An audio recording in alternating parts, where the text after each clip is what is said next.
In this first part of example number 3, we are asked to find the derivative of the equation.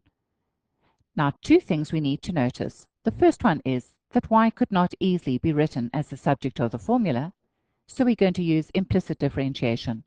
And secondly, notice in your second term that you have a product. We're going to call f the function which is x, and we're going to call g the function which is y. And now going into finding the derivative. Remember, if you have more than one variable, you find the derivative term by term of the whole equation. The derivative of 3x squared is going to be 3 times 2, which is 6x. Moving on to the second term, if I want to find the derivative of that term, I'm first going to keep the minus out as a common factor. Now finding the derivative of f, that's going to be 1, times it by g. Add that answer to the derivative of g. The derivative of g is 1, but y was not my desired variable, so I must times that by dy by dx, and still times that by x. The third term is all in the variable y, so the derivative is going to be 8y, but remember you must times that by dy by dx. And lastly, don't forget the derivative of a constant is always 0.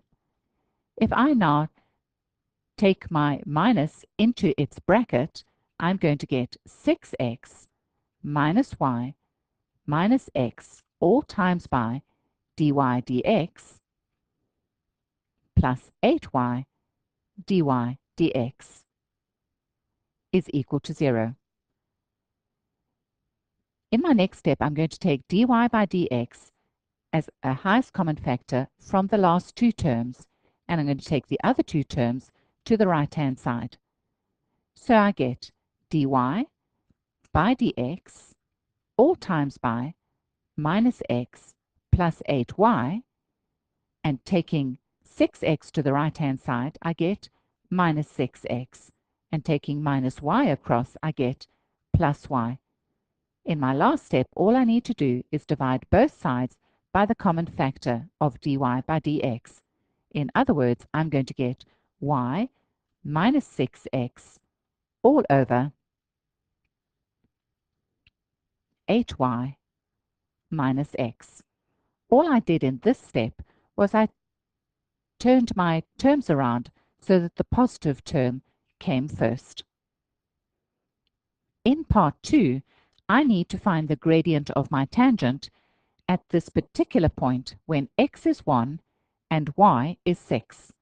In other words, I need to find the derivative exactly at the point 1, 6.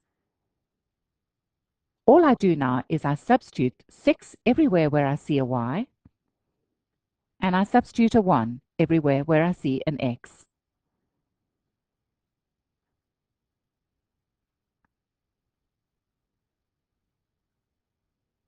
And the derivative is going to be equal to 0. If my derivative was equal to 0, then I can take the expression for my derivative, which was y minus 6x all over 8y minus x, and make that equal to 0. In other words, solving, I can find that y minus 6x is equal to 0. In other words, y is equal to 6x. Now, in the question, they ask me to find the coordinates for all other points on my curve where that gradient would be 0. In other words, I must go back to my original equation. And in this original equation, wherever I see a y, I'm going to replace it with 6x. In other words, here and here, which gives me 3x squared minus x all times by 6x plus 4 all times by 6x all squared equals 141. Now simplifying, I get 3x squared minus 6x squared, And then this is going to be plus 144 x squared is equal to 141. Adding my terms, I find on the left-hand side, I get 141 x squared, and that's equal to 141. So x squared is equal to 1, which means that x is going to be equal to plus 1 or minus 1. We already knew what the other point was when x was 1. So what we're going to do now is we're going to find out what is the y coordinate when x was minus 1. So lastly, wherever I see an x, I'm going to substitute in minus 1.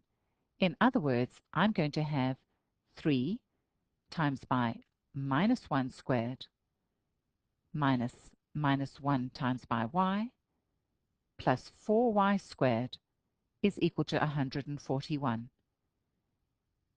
Simplifying, I'm going to get 3 plus y plus 4y squared is equal to 141. You can see that I need to do a trinomial, so taking all terms to the same side, I get 4y squared plus y minus 138 is equal to 0. If you solve now for y, you're going to get two values for y. And so therefore, your y values are going to be when y is minus 6 or when y is going to be equal to 23 all over 4. There are two additional points then where I'm going to get a gradient of 0 for a tangent. And that is going to be when x is minus 1 and y is minus 6, or when x is minus 1 and y is 23 all over 4.